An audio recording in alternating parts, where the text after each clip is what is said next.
교회 뜻대로 살지 못하고 교회가 분열하고 다투고 나누어진 것 회개해야 됩니다. 교회의 머리가 예수 그리스도가 되신다. 교회의 주인은 항상 예수 그리스도가 되신다. 혼돈의 시간 속에서 걷잡을 수 없이 커져버린 이단의 세력. 생명수는 바로 예루살렘 하늘어머니에 의해서 주어진다는 것. 현지 예수교는 성경을 가지고 찍어놨듯이 그대로 이루어진 것입니다. 이놈 왜 죽일라네? 자신이 예수라고 말하며 신격화하는 사람들. 받아라. 일어나. 걸어. 루터 죽고 400년 있다. 그러니까 1546년에서 400년 더 멀었죠? 1946년이잖아요. 그러니까 메시아는 재림일은 1946년, 1945년에서 6년. 왜? 우리 재능기부 소모임에서 동아리에서 나왔는데 이제 어떤 것이 제일 많이 나왔나? 많이 배우고 싶은 꼭 하고 싶은 거, 배우고 싶은 거. 또 응해주신 분한테 타로도 있고 명리학도 있고 뭐 이런 거 다 무료 체험권을 이렇게 받을 수 있는 거를 전해드리거든요. 그리고 여기다 이름 전화번호 써주시면 이제 전화. 이단의 포교수법은 갈수록 교묘하고 대범해지는데 점점 더 젊은 층으로 확산되는 포교수법에 많은 청년들이 미혹되고 있습니다. 진짜 어디에서 듣지도 못했던 이 말씀을 이 신천지에 와서 듣게 되어서 너무나도 기쁜데, 세상에서는 풀 수 없는 답을 이 성경 공부를 하면서 이제 깨닫게 됐고. 왜 많은 사람들은 이단의 귀를 기울이고 빠지게 되는 걸까요? 지금 우리 정통교회에서 지금 문제가 뭐냐면 이단하고 대처하려고 하질 않아. 안 싸우려고 그래. 그럼 그 사람들은 싸우려고 오는데 정통교회에서는 안 싸우려고 하니까 질 수밖에 없어요. 왜 한국 교회는 침묵하고 있는 걸까요? 우리는 과연 이단에 대해서 얼마나 알고 있을까요? 이단에 대한 청년들의 지식에 대해 실험해 봤습니다. 문제는 우리가 알고 있는 이 이름들을 교묘하게 숨기고 있다는 사실입니다. 시청자 여러분들도 이 많은 단체 이름 알고 계셨나요? 근데 정말 이름이 너무 비슷해서 와, 빠지겠다. 세계고구마 전도협회. 실제 대다수의 청년들이 이단들의 제2의 이름인 단체의 이름을 생소하게 받아들였습니다. 근본적으로는 교회에서 사람들을 제대로 가르치지 못한 책임을 생각하지 않을 수 없거든요. 무작정 우리한테 피해를 준다라고 해서 배척하고 멀리하는 것은 능사가 아니라는 생각이 들어요. 그러다 보니 저희들의 얘기를 좀 많이 담아서 이런 좀 대중에게 알려주는 그런 매개체 역할을 해주신다면 피해자를 예방할 수 있는데 좋은 또 기회가 될 것 같습니다. 이 많은 물음에 대한 진실의 답, 이단 사이렌에서 알려드리겠습니다. 네, 안녕하세요. 이단의 대처 능력과 분별력을 키워내는 이단 사이렌의 김명국입니다. 오늘의 주제는 어쩌면 저희 크리스찬에게는 좀 껄끄럽고 부담스러운 이야기일 수도 있는데요. 바로 사람들의 불안 심리를 이용해서 현혹시키는 종말론에 대해서 파헤쳐보고자 합니다.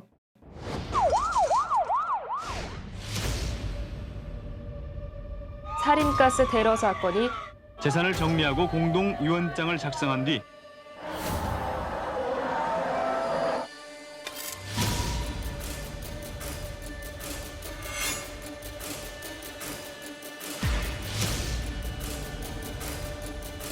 예언하기를 88년을 예언하고 있지만은 14만 4천원, 14만 4천 왜나 구원받지는 못하죠.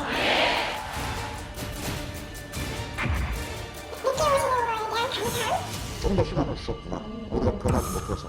에러가 났으면 또 오실 예수님 기다리면 되는 거 아니겠어요?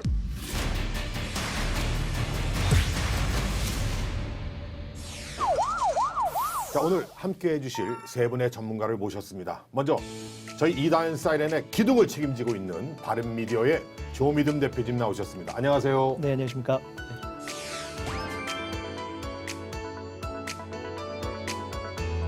그리고 오늘 주제가 종말론이니만큼 사무소 이름만 들어도 믿음직스럽습니다. 종말론 사무소의 윤재덕 소장님 모셨습니다. 안녕하세요. 네, 반갑습니다. 안녕하세요.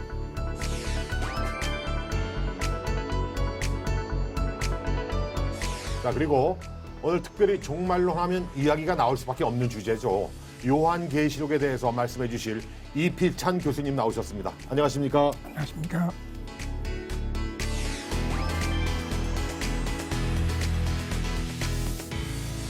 자, 종말론 하면 저도 사실 잘 모르거든요. 이단에 대해서 그동안 겉핥기로만 알았는데 이단 사이렌 하면서 하나하나씩 조금씩 알아가고 있는 중입니다. 그래서 제가 준비한 게 있거든요. 뭘 또 준비하죠? 예. 그러니까 이단 사이렌의 진행자시지 않습니까? 네네.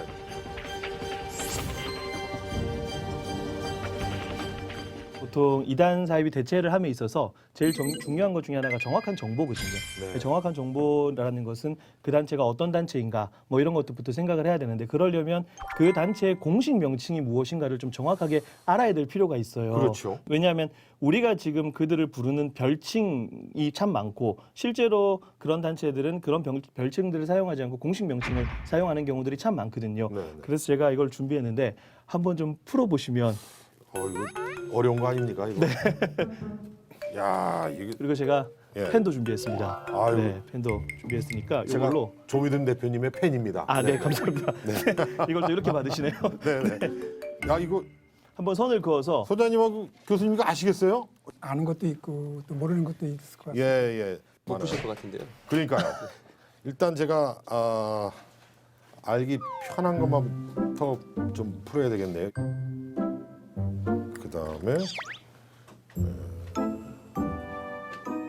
이게 헷갈리는데요. 헷갈립니다. 네, 진짜 모르겠는데요. 구원파가 어렵네요. 그죠? 예, 네, 구원파가 다른 어렵습니다. 거는 이게 구원파가 어렵네요. 이게 진짜 어렵습니다. 예. 사실 대부분 그렇게 어렵다고 느낄 것 같아요. 네. 왜냐하면 이단이 가까운 나의 이야기라기보다는 좀 다른 나라 이야기라고 생각할 수 있기 때문에 이렇게 보면 생소한 느낌이 많이 들 것 같아요. 제가 볼 땐 적절하게 좀 틀려주셔야 네. 이게 도움이 되지 않을까 아무튼 싶습니다. 저는 뭐 나름대로 좀 풀어봤습니다만 예. 어떻게 그럼 제가 이걸 한번 해답을 좀 몇 개를 맞추셨는지 한번 확인을 좀 봐주시겠습니까? 해보면 좋을 것 같습니다. 네. 설명을 좀 먼저 드리면요. JMS 같은 경우는 일단 어떤 단체인지부터 간단하게 설명을 좀 해야 될 것 같습니다. JMS는 이제 우리가 잘 알고 있는 정명석 씨의 이니셜이죠. JMS 정명석. 그래서 여기는 기독교 복음선교회라는 이름을 사용합니다. 네. JMS가 기독교 복음선교회라는 이름을 사용하고요. 다락방 같은 경우는 이제 유광수 씨라고 우리가 잘 알고 있는데 여기는 이제 세계복음화 전도협회라는 이름을 사용하고요. 아까 말씀하신 것처럼 구원파가 좀 힘들어요. 사실 우리가 보통 구원파라고 부르지만 구원파는 별칭이고요. 구원에 대한 교리가 잘못됐다라고 해서 한국교회가 이제 이단으로 규정하면서 구원파라고 했는데 이요한 씨 같은 경우는 자기가 살아있을 때 예수님 다시 오신다라고 주장을 하고 있는데 이 이요한 계열 같은 경우는 생명의 말씀 선교회 그리고 한 가지 좀 추가적으로 아셨으면 좋은 게 대한예수교 침례회라는 이름을 사용합니다. 대한예수교 침례회라는 이름을 사용하고요. 박옥수 구원파 같은 경우는 IYF라는 유관기관을 운영해서 청년들을 많이 미혹하는 걸로 알려져 있죠. 여기 같은 경우는 기쁜 소식 선교회라는 이름을 사용하고요. 그리고 유병원 여기는 이제 아무래도 세월호 사건 때문에 많이 알려졌죠. 여기는 기독교 복음 침례라는 이름을 쓰는데 기독교 복음 침례라는 이름을 사용하는데 여기 우리나라 정통 침례 교단이 기독교 한국 침례이지 않습니까? 그래서 복음과 한국 이름만 딱 바꿨다는 것 좀 기억을 하셔야 될 것 같고 신천지는 신천지 예수교 증거 장막 성전 그리고 통일교 같은 경우는 공식 명칭을 워낙 많이 바꿨었어요. 통일교라고 하는 공식 명칭을 사용했던 적도 있고 과거에는 뭐 훈독교회 이름을 썼던 적도 있고 세계평화통일가정연합이라는 이름을 사용하고요. 하나님의 교회는 하나님의 교회 세계복음선교협회 요 이름을 사용하기 때문에 처음에 이제 세 개를 푸셨던 게 신천지 통일교 하나님의 교회인데 이거는 다 맞추셨습니다. 예. 진행을 하고 있는데 네, 이단 그 사이비 정도로 진행자시니까. 맞춰야죠. 네. 우선은 이렇게 이단 사이비들의 공식 명칭을 좀 정확하게 인지하고 계시는 것이 때론 이단들이 자신들의 이름을 정확하게 그 이름을 사용해서 운영하는 경우들이 있기 때문에 이런 이름들을 좀 기억하시는 게 이단 대책의 좀 출발점이라고 말씀드리고 싶습니다. 네. 그걸 저를 주시죠. 네. 제가 이걸 가져가서 제가 신앙인으로서 저도 좀 공부를 계속 좀 해야 될 필요성을 느꼈습니다. 제가 가져가서 공부하도록 하겠습니다. 네. 감사합니다.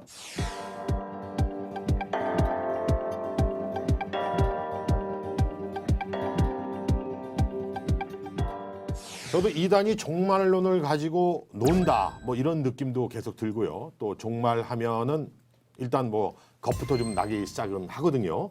뭐 다들 좀 그러시지 않나요? 왜 사람들이 이런 종말론에 두려워하고 미혹되는 걸까요? 윤재덕 소장님. 네, 제가 지금 소속돼 있는 기관 이름이 종말론 사무소거든요. 그 이제 약자로 하면 JMS가 되는데 유감스럽게도. 네. 근데 이제 그렇게 되네요. 네. 제가 종말론 사무소에 소속돼 있다고 이제 말씀을 드리면 이제 많은 분들이 뜨악하시니까 저도 이 종말론 문제에 어느 정도 피해자겠다라는 생각이 듭니다. 근데 사실은 이제 종말론 그렇지만 종말론은 신학의 한 분과입니다. 그러니까 건강한 종말론, 이제 좋은 종말론이 있고 지금 우리가 다루려고 하는 신흥 종교의 종말론은 왜곡된 종말론으로 이제 명칭을 썼으면 좋겠다는 제안을 드리고 싶고요. 잘못된 종말론. 그렇죠. 그러니까 종말론 전체를 다 매도할 수는 없는 거니까. 그래서 옛날 속담에 이런 게 있어요. 그 아이를 목욕시킬 때 그 목욕물을 버리지 않습니까? 목욕물을 버릴 때 애까지 버리면 안 된다는 속담이 있습니다. 그렇죠. 마찬가지로 신흥 종교의 종말론이 대단히 위험하기 때문에 여기에 대해서 경계하고 문제시 삼지만 이러다가 진짜 올바른 종말론도 놓쳐버리면 이건 큰 문제가 됩니다. 네. 그 어떤 단어가 있다면 그 단어 뒤에는 항상 어떤 이야기가 깔려 있습니다. 예컨대 이제 뭐 독사과 그러면 그 뒤에는 백설공주 이야기가 깔려 있겠고 유리구두 하면 그 뒤에 신데렐라 이야기가 깔려 있지 않겠습니까? 그렇죠. 우리가 종말론 할 때 종말은 유대인 이야기에서 나온 단어예요. 그러니까 종말은 유대인 이야기 위에서만 제 의미를 발휘할 수가 있습니다. 사실은 유대인 이야기 위에서의 종말은 마침내 메시아가 도래해서 포로 생활이 끝나고 마침내 이제 하나님께 다시 말씀하시고 사람들의 구원이 이루어지는 그런 기쁜 소식을 종말이라는 단어로 표현했거든요. 그래서 이 종말이라는 단어의 맥락을 떠나서 이제 사람들이 많이 이해하고 있는데 이것이 종말에 대한 오해를 불러일으킨 원인이 되지 않나. 그리고 헐리우드에서 나온 영화들이 문제가 되지 않나 싶습니다. 예를 들어 우리의 보금자리가 파괴되거나 우주가 막 이제 난리가 나거나 사람들이 종말 어떻게 생각하세요? 너무 무서워요 라고 말합니다. 너무나 당연한 게 자신의 보금자리와 지구가 파괴되는 걸 누가 좋아하겠어요. 이것이 종말에 대한 오해를 불러일으킨 원인이 되지 않나. 그리고 두 번째로는 종말에 대한 올바른 이해를 한국교회가 그동안 열심히 가르쳐 오지 않은 것이 현실이라고 생각이 듭니다. 그래서 저는 이게 한국교회의 빈칸이라고 표현을 했으면 좋겠거든요. 이 종말로 문제가 한국교회의 빈칸이다. 그래서 이 빈칸을 그동안 누가 채워왔냐 하면 신흥 종교들이 왜곡된 종말론으로 채워왔고 여기에 대해서 분명히 한국교회가 맡은 바 소임이 있지 않은가. 이 빈칸을 다시 건강한 성경적 종말론으로 채워야 하지 않은가 이런 생각이 듭니다. 사실 이 종말론이라는 단어 자체가 사실 주는 어감이 사람들에게 뭐 아까 두려움이나 이런 거 있지만 절대 그런 단어가 아니거든요. 그래서 우리가 분명히 건강한 종말론과 왜곡된 종말론을 좀 구별해서 사용할 필요가 있을 것 같고 결국 우리 그리스도인들에게 종말이라는 것은 하나님의 완전한 통치가 실현이 되는 건데 그게 소망이라는 개념인데 이걸 두려움으로 인식하고 있다는 것은 그만큼 한국교회가 아까 소장님 말씀하셨지만 얼마나 이 건강한 종말론을 성도들에게 가르쳐 왔는가라는 지점들이 분명히 문제가 남아 있을 것 같아요. 그래서 예를 들어서 거의 모든 이단들이 요한계시록을 가지고 저는 뭐 장난을 친다라는 표현을 쓰는데 과연 얼마나 많은 한국교회가 요한계시록을 성도들에게 체계적으로 가르쳐 왔는가, 다니엘서에 나오는 여러 가지 종말에 대한 그런 이야기들을 체계적으로 교육해 왔는가라고 하면 당연히 퀘션 마크가 생길 수밖에 없는 것이죠. 그런 빈틈들을 이단들이 잘 파고들었다. 저는 그렇게 생각을 하는 거죠. 그러니까 제가 좀 키워드를 좀 제시를 해드리면요. 아마 이 방송들을 많은 교인분들이 성도분들이 보시리라 생각이 들어요. 근데 성도분들이 보실 때 히브리서 9장 26절 한번 꼭 찾아보셨으면 좋겠다는 생각이 듭니다. 왜냐면 거기에 보면 예수님께서 죄를 해결하시기 위해서 세상 끝에 나타나셨느니라라고 기록되어 있거든요. 거기 세상 끝이라는 단어가 나오는데 이게 종말이에요. 근데 이 종말이라는 그 단어가 어떤 의미를 쓰였냐면 예수님이 마침내 오셔서 죄를 해결해 주시는 십자가를 세상 끝이라고 히브리 기자가 말하고 있다는 것이죠. 그래서 이거를 시작된 종말론이라고 얘기하는데 이 시작된 종말론에 대해서 이제 한국교회가 분명하게 주지하고 성도분들을 교육하고 이 시작된 종말론을 중심으로 성경 전체를 다시 꿰야 되는 그런 면밀한 교육들이 필요하지 않은가라는 생각이 드네요. 네.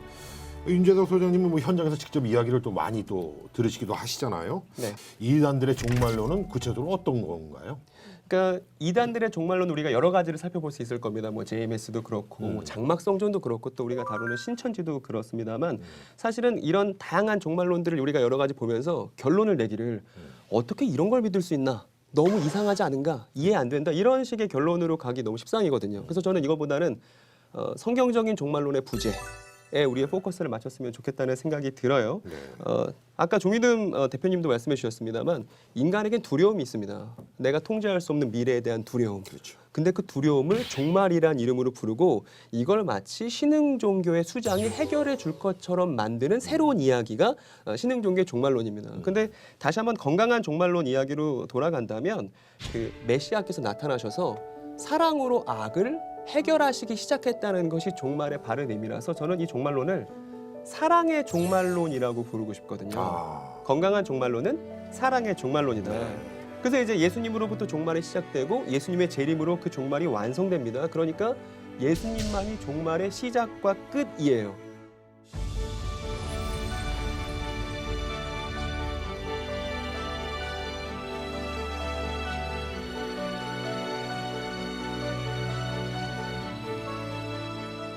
어떻게 이단 우리 그 말하는 그 왜곡된 종말론 때문에 피해 사례를 구체적으로 알고 계신 부분이 있으면 들으신 부분이 있으면 말씀해 주시죠. 그 뭐 제일 우리가 잘 알고 있는 내용으로 한 가지 설명하면 다미성교회 기억하시죠? 다미성교회 그때 뭐 온 나라가 이슈였지 않습니까? 그래서 실제적으로 방송사에서 그 앞에 그 시간에 가서 이 사람들 휴거 하나 안 하나 막 찍고 그랬었거든요. 1992년 10월 달로 기억을 하는데 아무 일도 일어나지 않지만 예배 열기는 시급줄을 모릅니다. 무엇을 부끄러워하겠어요. 예수님이 나의 생명의 주인이고 오실 예수님 기다렸는데 에러가 났으면 또 오실 예수님 기다리면 되는 거 아니겠어요?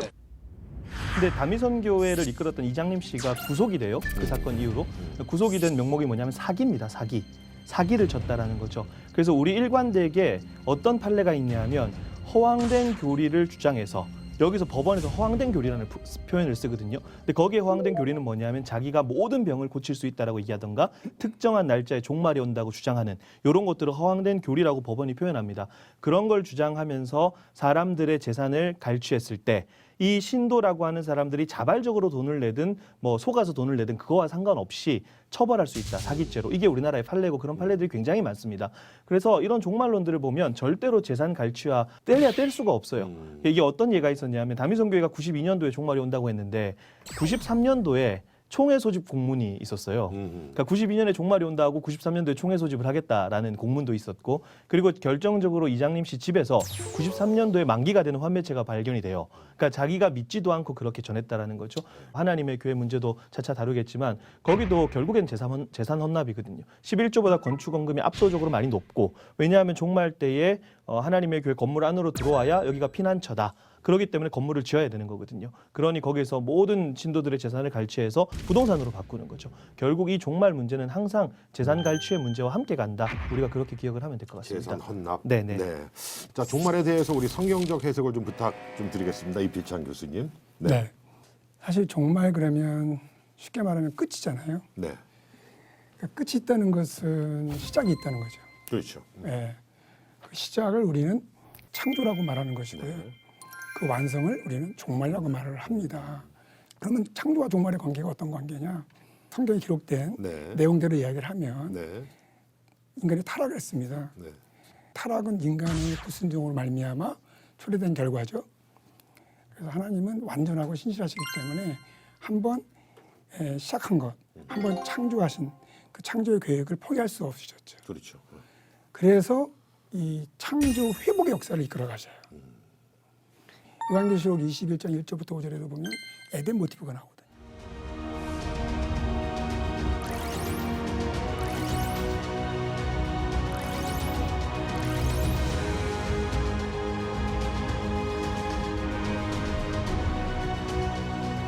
맨 마지막 예수님 재림에서 완성시키시는 그 순간에 왜 에덴을 얘기하느냐. 그리고 결국 창조의 회복을 이루시는 목적을 보여주고 있는 거죠. 그래서 타락한 이후에 구약의 역사는 어떻게 이 창조가 회복되는가 혹은 에덴이 회복되는가 그런 그 과정에 대한 기록이라고 볼 수가 있습니다. 그래서 회복의 역사라고도 말할 수가 있겠죠. 이 과정에서 성경은 끊임없이 이 성취되는 그런 어떤 목표를 향해서 가는데 그것을 뭐 출애굽 역사를 또 그 한 예가 될 수가 있고 가나안 정복도 그 예가 될 수가 있고 또 가나안에 들어가서 성전을 건축하는 것도 하나의 회복의 과정이죠. 성경은 이 회복이 이루어지는 그 지점을 종말이라고 말을 하고 있습니다. 그래서 이제 우리 임재석 소장님께서 말씀하신 것처럼 예수님이 오셔서 이제 이 창조를 회복하시는데 온전히 성취를 이루신 거죠. 이게 종말적 사건입니다. 종말이란 창조의 회복의 성취의 순간이다. 그러니까 저도 교수님 말씀에 첨언하고 싶은데 말씀하신 것처럼 종말론은 성경 전체를 어떻게 읽을 것인가와 밀접한 관련이 있는 문제입니다. 지금 창조 얘기도 나왔고 요한계시록 얘기도 나왔으니까 사실 성경 전반을 다뤄야 되는 문제가 종말론 문제거든요. 근데 이 부분에 대해서 그렇게 중요하게 생각을 안 했어요. 내지는 이게 되게 두려운 문제라고 생각해서 많이 차치해 두었단 말입니다. 근데 이제 그렇게 했을 때 어떤 문제가 발생하냐 하면 이제 교회를 다년간 교회 안에서 신앙생활을 오래 했음에도 불구하고 그래서 목사님들 설교를 통해서 성경의 이런저런 이야기를 많이 알고 있음에도 불구하고 성경 전체가 무엇을 얘기하는지는 잘 모르게 되는 그런 문제가 야기가 됐던 것이죠. 현식을 하게 되죠. 그렇죠. 근데 여기에 또 어떤 문제가 생기냐면 아까 교수님이 성경을 어떻게 읽을 것인가의 문제를 얘기했잖아요. 그것이 우리가 누구인가, 곧 역사는 무엇인가, 곧 자신의 세계관과 정체성과 결부되는 문제이기 때문에 성도가 왜 성도인가라는 문제가 종말론과 밀접하게 관련이 있다는 것이죠.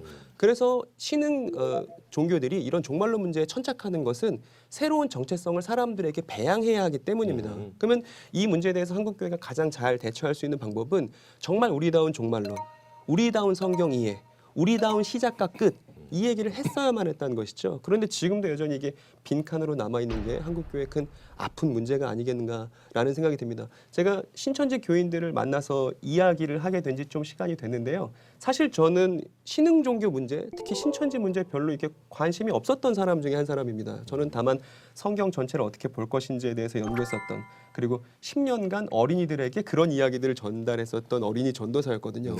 그런데 신천지 교인들을 만나서 대화를 해보니까 이 사람들이 갖고 있는 필요가, 이 사람들 마음속에 뻥 뚫려 있는 그 공허함이 종말론 문제와 관련돼 있는 공허함이라는 것을 알게 된 거예요. 그래서 제가 우리 어린이들에게 해드리는 얘기 제가 전달 드릴게요. 창세기부터 이렇게 해서 하나님께서 이런 역사를 이루셨고 결국 메시아 예수를 통해서 새로운 회복이 시작되었고 우리는 이게 완성되는 과정 중에 살고 있고 그래서 오늘 지금 사랑해야 해요. 이 얘기를 전달해 드렸단 말이죠. 그랬더니 신천지 교인분들이 이 얘기를 듣고 기뻐하고 자신의 정체성이 달라지는 일들을 제가 겪었던 겁니다. 그래서 저는 기분이 너무 좋았겠죠.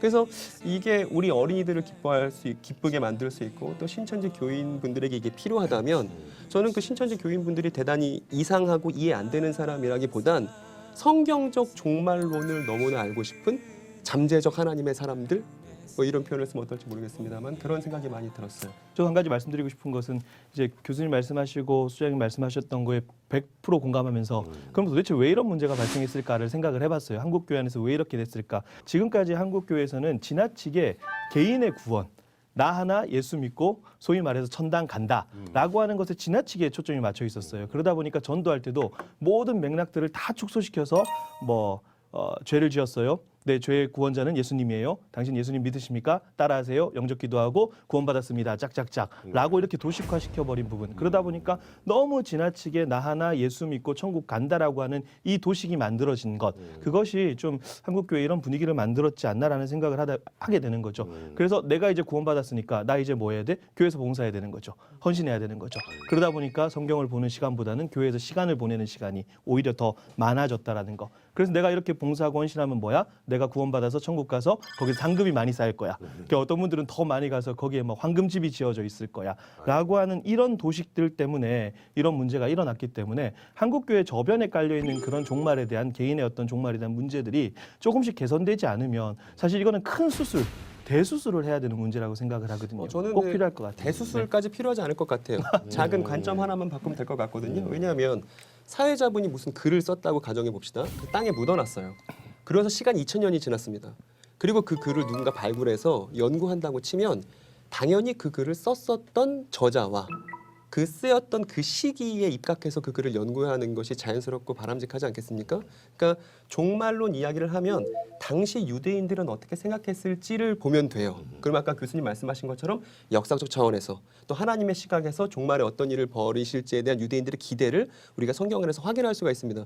근데 이 문제에 대해서 얘기하지 않았기 때문에 종말론의 문제가 개인의 종말 부분으로 치우치게 된 종말론 연구의 과정들이 있었습니다. 그런데 최근에는 이제 유대인들의 입장에서 또 종말론적인 시각에서 성경을 읽어야 된다는 붐이 일었었고 그래서 종말론의 가치가 다시 재고되게 된 것이죠. 그래서 큰 대수술도 물론 필요하겠습니다만 작은 관점 하나, 성경은 유대인이 썼고 유대인의 관점으로 읽어야 하는구나. 그러면 거기서 우리가 너무나 익숙하게 봤던 성경 안에서 되게 신선한 것들을 많이 발견하게 될 거고 이게 종말론적인 어떤 대처나 이런 것보다는 즐겁게 새롭게 성경을 읽어가면서 우리가 누구인지 발견할 수 있고 또 이 문제도 자연스럽게 해결 국면을 맞을 수 있지 않을까라는 생각이 드네요. 근데 이제 저는 좀 프레임을 바꿔야 되겠다. 판을 좀 바꿔야 되겠다. 왜냐하면 이제 예수님의 십자가 사건은 창조 회복을 위한 수단이거든요. 그렇지 않습니까? 왜 예수님 우리를 십자가에 못 박혀 죽으셔서 우리를 위해서 피를 흘리셨는가? 죄 때문에 하나님과의 관계가 깨졌잖아요. 그 깨졌기 때문에 창조의 목적을 이루지 못하는 거거든요. 창조의 목적대로 살지 못하는 상황이 있는 거잖아요. 이걸 해결해 주는 게 예수 그리스도의 십자가의 사건이고 우리의 구원이에요. 그럼 그 다음 문제가 뭐냐? 창조의 목적대로 살아야 되는 거가 되는 거예요. 근데 여기까지 못 가는 거죠. 그럼 교수님께서 생각하시기에 창조의 목적대로 살아가려면 우리가 어떻게 해야 할까요? 뭐 단적으로 말씀하시긴 어렵겠지만 너무 포괄적이긴 하지만 중요한 질문이죠. 우리가 이제 너무 잘 알고 있는 이야기인데 그것을 이렇게 구체적으로 행동을 못하는 경향이 많아요. 그게 뭐냐면 우리가 많이 얘기하는 거예요. 하나님의 영광이거든요.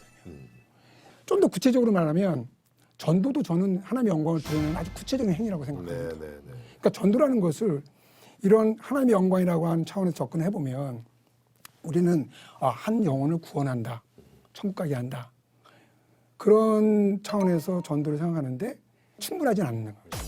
거기서 더 나가서 그 영혼이 변화받고 그래서 에덴의 기쁨과 왜냐하면 창조에서 에덴의 동산의 그 질서 있는 삶의 모습이 있지 않습니까? 그걸 회복해서 그들이 살아가는 모습들이 있잖아요. 그러면 우리가 이제 주변에도 보면 꼭 이런 창조의 목적을 생각하지 않더라도 저분을 통해서 하나님께서 참 영광 받으신다. 하나님께서 정말 증거되고 있다. 그런 분들이 많이 있잖아요. 또 그런 어떤 그런 사건도 있고 그렇게 살아간다면 하나님께서 영광을 받으시는 거죠. 아무튼 말씀 잘 들었고요. 아무튼 우리 이단 사이렌 프로그램은 우리 믿음이 있는 크리스찬들이든 아니면 또 믿음이 없는 일반 분들이든 또 세계 사람들이 다 이 프로그램을 봐야 된다는 그런 생각이 들어요. 제대로 알고 비방도 제대로 알고 비방을 해야 되고 그죠? 그래서 우리가 이 프로그램을 많은 분들이 좀 봤으면 참 좋겠다는 그런 소망이 생기고요.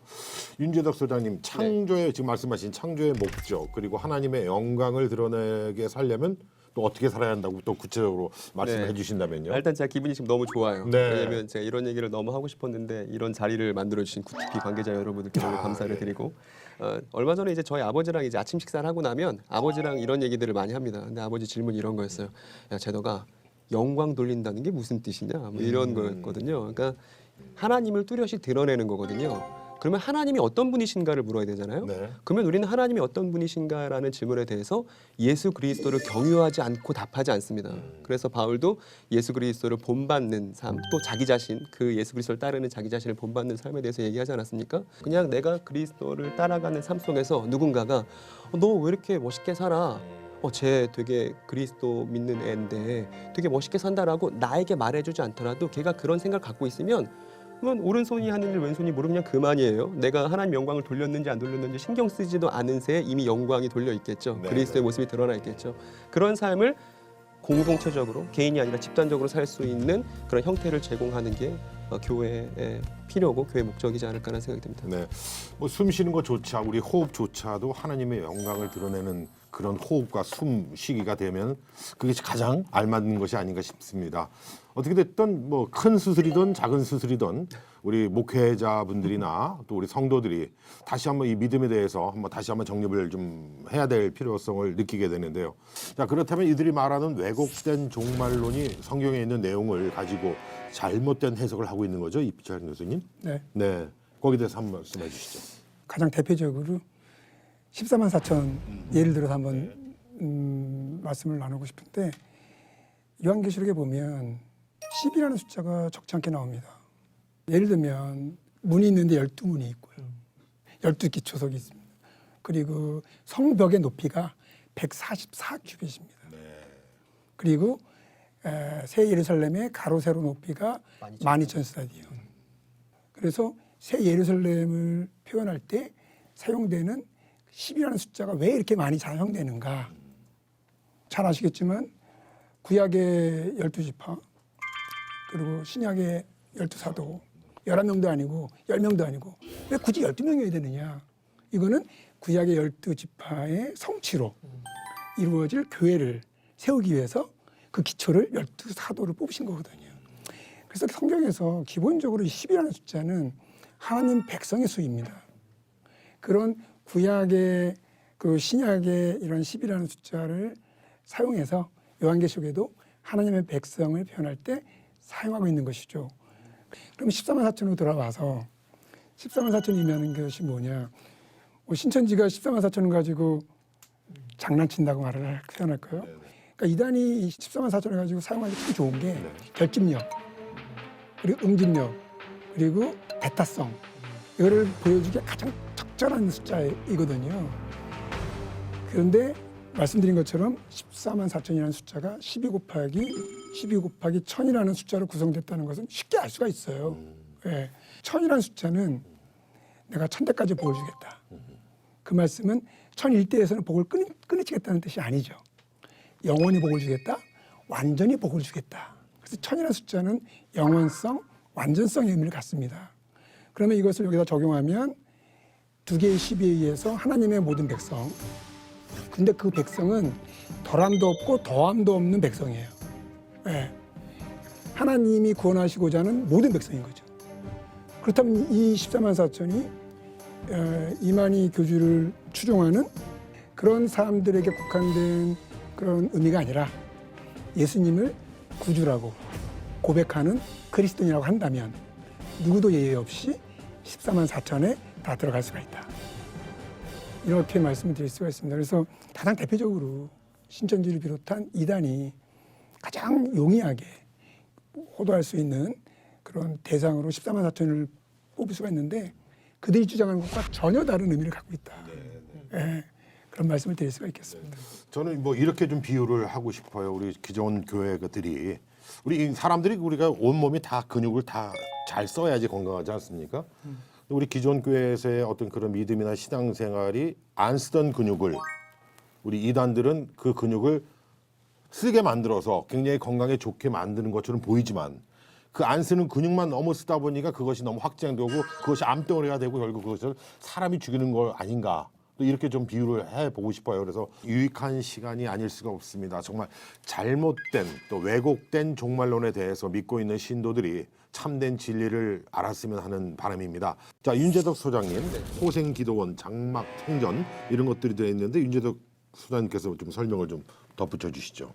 그 이단의 계보가 있는데 그동안 대한민국 근현대사에 있었던 여러 이단들이 있지 않습니까? 신흥 종교들 거기서 다 종말론을 가져다가 그걸 왜곡시켜서 자신들의 세계관 구축에 사용했고 신천지는 그 모든 어떤 신흥 종교들 근현대사에 나왔던 신흥 종교들의 합과 같습니다. 예컨대 이제 전도관에서부터 이야기를 시작하면 좋겠는데 그 전도관 성경 공부 교재 중에 그 오묘라는 책이 있습니다. 그 오묘라는 책에 보면 그 14만 4천 구원받는 이야기가 거기에 들어있거든요. 장막성전 신천지 전에 있었던 장막성전에서 보면 거기 종말로는 이제 말세에 심판이 있을 것인데 이 장막성전만 이제 이 심판을 피할 수 있는 곳이다. 그래서 장막성전 밑에 지하 벙커가 있다고 이제 알려져 있거든요. 그리고 이 장막성전의 종말로는 그 장막성전 이전에 있었던 호생기도원이라는 또 단체가 있습니다. 이 호생기도원도 뭘 주장했냐면 말세 심판을 피하기 위해서는 호생기도원밖에 없다 이렇게 주장했어요. 그래서 이제 뭐 호생기도원이나 뭐 장막성전이나 내지는 초기 신천지나 대부분 이런 이단들이 사람들을 결집시키기 위해서 시한부 종말론을 초기에 사용합니다. 그러다가 이 시한부 종말론이 불발하게 되면 이게 리스크가 되게 커요. 사람들이 이제 실망해서 떠나가는 사람들도 있고 사회적으로 무리가 되지 않습니까? 그래서 시한부 종말론을 시작해서 초기 어떤 틀을 형성하고 나면 조건부 종말론으로 이제 넘어가게 됩니다. 그래서 그때부터는 시간을 특정하지 않고 교주가 원하는 어떤 조건을 만족시켜야만 어떤 역사의 종언을 우리가 맞이할 수 있다는 식으로 바뀌게 되고 신천지도 마찬가지입니다. 특히 제가 오늘 이 자리에서 말씀드리고 싶은 건 아마 이 방송을 신천지 교인분들이 보신다면 대단히 익숙할 거예요. 창조와 재창조의 노정순리 8단계. 라는 걸 이제 신천지가 이제 교육을 하거든요. 이건 사실 백만봉이라는 사람이 재창조 교회에 있을 때 그 백만봉 밑에 이제 이만희 씨도 있었는데 그때 백만봉 씨가 만들어서 가르친 게 창조와 재창조의 노정순리 8단계거든요. 근데 이걸 고스란히 또 신천지가 갖고 와서 교육을 한단 말입니다. 그러면 지금 정리해 보면 전도관에서 말했었던 14만 4천 이야기, 또 장막성전이나 호성기도원에서 말했었던 말세 심판의 피난처 이야기, 그리고 시한부 종말론, 그리고 이제 방금 말씀드렸던 창조와 재창조의 노정순리 8단계 이런 것들이 다 종합이 되어서 신천지 교인들로 하여금 대단히 매력적인 성경관으로 또 매력적인 인생관으로 매력적인 역사 인식으로 신천지 교리가 다가오게 되는 것이죠. 덧붙이면 그러니까 이 신흥 종교들은 하나같이 공통점이 뭐냐면 그 신흥 종교의 지도자가 나타나면서부터 그런 하나님의 백성들이 이제 소집되기 시작했다라는 걸 다 한결같이 주장을 합니다. 그래서 이 언제라는 질문이 이 신흥 종교 종말론과 건강한 종말론의 아주 중요한 차이가 되겠고요. 아마 조미등 대표님이 더 잘 아시리라 생각이 드는데 이단의 어떤 그 지도부가 상황을 만났을 때 그 상황이 되게 난처해지잖아요. 그러면 종말론을 변경합니다. 너무 쉽게. 예컨대 신천지를 예를 들면 신천지는 14만 4천만 모으면 다 될 거라고 생각했어요. 언제까지냐면 2014년 전까지는요. 근데 재적이 지금 이제 이번에 나온 거 보니까 대구에서 발표한 거 보니까 국내 교인 19만 명이 되지 않았습니까? 그러니까 14만 4천을 넘는 순간 더 이상 이제 14만 4천이라는 조건부 종말론의 그 명목이 없어졌죠. 사라져 버리는 거죠. 그래서 이걸 어떻게 바꾸냐면 흰무리가 몰려와야 한다. 그래서 어떤 상황에 맞춰서 그 종말론의 조건들이 시간이 됐든 뭐가 됐든 간에 그걸 계속 변경해 온다. 이렇게 정리하고 싶습니다. 사실 제가 되게 기분 좋은 게 이제 대화가 되게 제가 이제 모르는 부분을 이렇게 얘기해 주면 그 부분에 대해서 제가 대안이 딱 생각나고 하니까 그렇죠. 되게 좋은 조합인 것 같아요. 잘 맞죠? 지금 이제 14만 4천이 언제 이루어지느냐. 이제 보통 이제 신흥종교에서 굉장히 그걸 중요하게 생각하잖아요. 교주가 그것을 주도하는 그런 뭐 양상이잖아요. 요한계시록에서 14만 4천은 언제 이루어지느냐. 요한계시록에서 14만 4천은 하나님의 온전한 백성의 수예요. 근데 이미 이루어졌어요. 그런데 동시에 또 채워져야 되는 특징이 있는 거예요. 그래서 요한계시록에 중요한 게 뭐냐면 두 증인이 있는데 두 증인이 의미하는 게 교회거든요. 이 교회가 세상을 향해서 증거를 해요. 그러니까 이미 온전한 수를 이루면서 동시에 또 채워져야 되는 이중성. 그래서 신천지나 또 전도관 등에서 말하는 그 이단에서 14만 4천을 채워야 된다. 또 그 채우는데 그 교주가 중심적인 역할을 해야 된다. 또 중심에 있어야 된다라는 것은 그런 하나님의 주권적인 측면을 상당히 좀 왜곡하는 현상이라고 볼 수가 있습니다. 네. 뭐 번복되는 얘기일 수도 있겠습니다만 그들이 얘기하는 종말론이라는 게 또 실제 성경에서 나타나는 것과 신학적으로 또 어떤 것이 가장 극명한 차이가 나타납니까? 이런 게 있습니다. 신천지 그 계시론, 환상계시와 실상계시로 나뉘지 않습니까? 환상계시는 뭐냐면 요한이 본 거고요. 실상계시는 그 요한이 본 거를 이제 이만희 씨가 그것을 이뤘다고 이제 설명하는 거죠. 윤 소장님 맞습니까? 네. 여기서 이제 질문이 하나 생겨요. 소위 그 계시론이라고 저는 론자를 붙이는 게 조금 오직지 않긴 하지만 뭐 굳이 그 신천지의 계시교리 이게 굉장히 중심을 차지하고 있어요. 여기에 전제가 뭐냐면 요한은 자기가 본 환상을 몰랐다는 거예요. 모르고 그냥 환상 본 거를 기록했다는 것입니다. 기록한 거고. 예. 그리고 이제 이거의 참 뜻, 참 의미, 그리고 그 성취, 그야말로 실상은 이제 이만희 씨가 다 풀어주고 이거를 듣고 받아들여야 이제 구원을 받고 뭐 그런 신천지의 어떤 주장하는 그런 뭐 그들의 어떤 축복을 경험한다고 말하는 거죠. 네. 여기서 과연 그러면 이렇게 질문할 수 있어요. 요한이 몰랐을까? 요한계시록 1장 3절에 보면 요한계시록은 예언의 말씀이라고 합니다.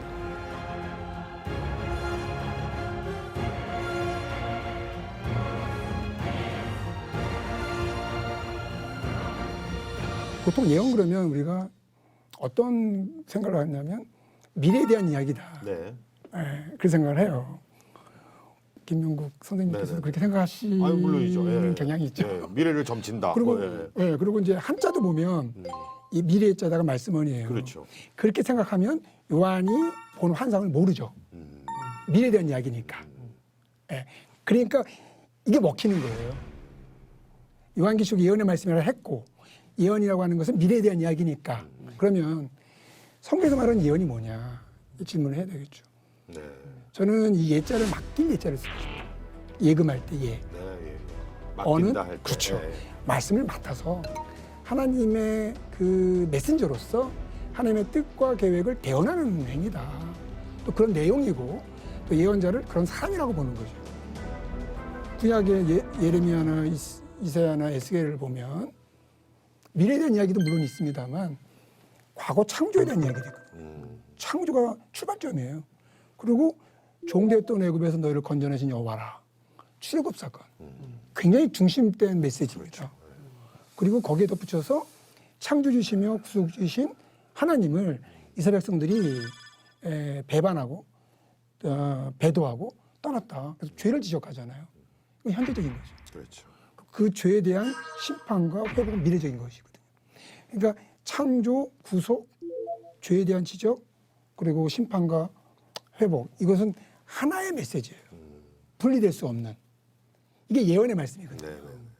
그러니까 예언을 미래에 대한 이야기라고 말하는 것은 지극히 편협한 그런 어떤 왜곡된 개념이다라는 것이죠. 그래서 그러면 예언이라는 말씀이 하나님의 말씀을 대언하는 것이다. 요한이 선지자로서 하나님의 말씀을 그게 창조일 수도 있고 예수님의 구원 사건일 수도 있고 그다음에 물론 재림도 있습니다. 이것을 말씀을 통해서 기록을 통해서 대언하는 것인데 요한이 알았을까요? 몰랐을까요? 알고 기록을 한 것이죠. 특별히 요한은 구약의 약속들 요한계시록은 생각보다 구약의 말씀이 굉장히 많이 나옵니다. 보통 바울서신이나 마태복음에 보면 구약을 인용하는 그 형식이 있어요. 일러스되 일람이라 그런데 요한계시록은 한 번도 그게 안 나옵니다. 그럼에도 불구하고 구약이 그냥 젖어 있어요. 흠뻑 젖어 있어요. 그 말은 무슨 말이냐면 요한이 구약의 약속의 말씀에 굉장히 충실했다. 그리고 그 약속이 예수님을 통해서 어떻게 성취되었는가 그리고 어떻게 재림을 통해서 완성될 것인가 그런 그 패턴에 굉장히 충실했다는 거예요. 그러면 신천지가 말하는 환상계시, 시상계시 이거의 전제는 요한이 환상을 보고 기록했을 때 요한은 모르고 기록했고 그것을 모르는 것을 이만희 씨가 잘 풀어서 잘 설명해주고 그런 실상을 나타내줬다라고 하는 것은 허구죠. 네. 그렇죠. 네.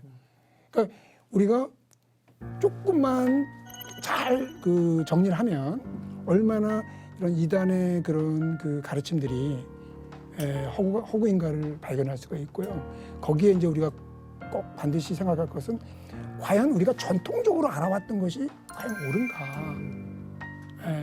그런 질문을 저는 끊임없이 해야 된다고 생각합니다. 네. 네, 그리스도의 몸된 교회가 사명을 다시 한번 받는 그런 느낌을 받습니다. 자, 조미듬 대표님 또 한 말씀 해주시죠. 우선은 이제 기본적으로 이런 얘기 종말에 대한 이야기를 나누는데 서로 막 지금 웃으면서 얘기하잖아요. 그래서 방송을 보시는 분들이 종말은 절대로 울면서 이야기할 것이 아니다라는 그렇죠. 충분한 메시지를 줬다라고 저는 그렇기 생각을 때문에 하고요. 세계 분들이 다 보셔야 됩니다. 네, 모든 네. 인류가. 이 아까 프로그램을. 이피장 교수님 말씀하시는데 창조 목적 얘기하시면서 막 미소를 띠시는 거예요. 네. 그 이유는 뭐냐면 그걸 막 머릿속으로 그리시는 거거든요. 기쁘죠. 네, 그러니까 그래서 종말은 절대로 무서운 게 아니다. 결국 그거 같아요. 말씀대로 사는 거죠, 우리가. 말씀이 기준이니까. 보통 사람들이 자기가 어떤 가치 판단을 할 때 가치 판단하는 기준을 가지고 있는데 일반적으로 사람들이 법과 양심을 가지고 판단하겠죠. 이게 위법하냐 적법하냐. 근데 우리 그리스도인들은 그 위에 한 가지가 있죠. 말씀이라는 거죠. 그 말씀을 통해서 우리가 하나님의 형상대로 지음받았다는 사실을 잊지 말고 그 하나님의 형상이라는 것이 죄 때문에 어그러졌는데 그것이 하나님 말씀대로 살아가고 우리가 예수 그리스도를 통해서 그 형상을 회복해 나가고 어떤 문제에 딱 놓였을 때 아, 내가 성경을 통해서 어떻게 가치 판단하는 것이 하나님께서 기뻐하시는 선택일까라는 것들을 고민하면서 살아간다면 그것이 자연스럽게 창조의 목적대로 그리고 하나님께 영광 돌리며 살아가는 삶이 되겠죠. 네. 네. 윤재덕 소장님 또 한 말씀 해주시죠. 근데 이제 그동안 이제 신천지 교리에 대해서 그냥 교단 측의 입장이 논외, 그러니까 뭐 상대할 가치도 없음, 뭐 이런 식으로 대처해왔던 게 사실입니다만, 저는 신천지의 교리를 하나의 세계관으로 보고 있습니다. 그러니까 세계를 보는 어떤 눈을 구축을 해놓은 거예요. 네. 그렇기 때문에 이제 이런 표현들이 있는 거죠. 신천지 교리를 배우고 났더니 나무가 달리 보이더라, 세상이 달리 보이더라, 이런 얘기들을 제가 많이 들었습니다. 그러면 왜 그간 교회 안에서는 그리스도의 그 세계관을 또 성경적 세계관을 그 사람이 충분히 교육받지 못했는가라는 질문을 던질 수밖에 없고, 오늘 제가 말씀드린 내용들을 교회들이 한번 같이 고민을 해봤으면 좋겠다는 생각이 듭니다.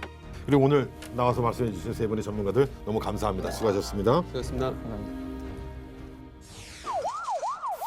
한 사람의 잘못된 세계관으로 수많은 사람이 현혹되어 세월을 버리게 만들고 사람을 하나님으로 둔갑시키는 이단. 그들이 진심으로 회심하는 날들이 하루빨리 오기를 바라봅니다. 그리고 이단을 알리는 데 앞장서는 굿TV 이단 사이렌이 되도록 노력하겠습니다. 여러분의 많은 이단 제보를 기다립니다. 그럼 여기서 모두 마치도록 하겠습니다. 여러분 고맙습니다. 14만 4천을 인치는 역사가 끝나자마자 또 주공부 정갈론이잖아요. 딱 됐어. 그럼 뭐라 그러냐면 그걸 이렇게 버리는 거예요. 신천지 세상을 되면 돈이 필요 없다는 거예요. 빚낸 돈으로 신천지 활동에 올인하고. 2014년에 1년 정도 활동을 하다가 직장 그만두고 학업도 포기하고 연애도. 청년들에게 어떤 매력이 있었는지. 혹시 공포를 좀 조장하지 않았을까요? 항상 신천지에서 하는 말이 하나님 나라가 이루어진다. 일반 교회에서는 종말론에 대해서 잘 이렇게 얘기를 안 하는지. 목회자들의 직무유기라고 생각을 해요. 종말론이라고 하는 거의 주제, 그 결과가 뭐냐면 미안하다고 하고 싶어요. 제가 그 용기를 내지 못해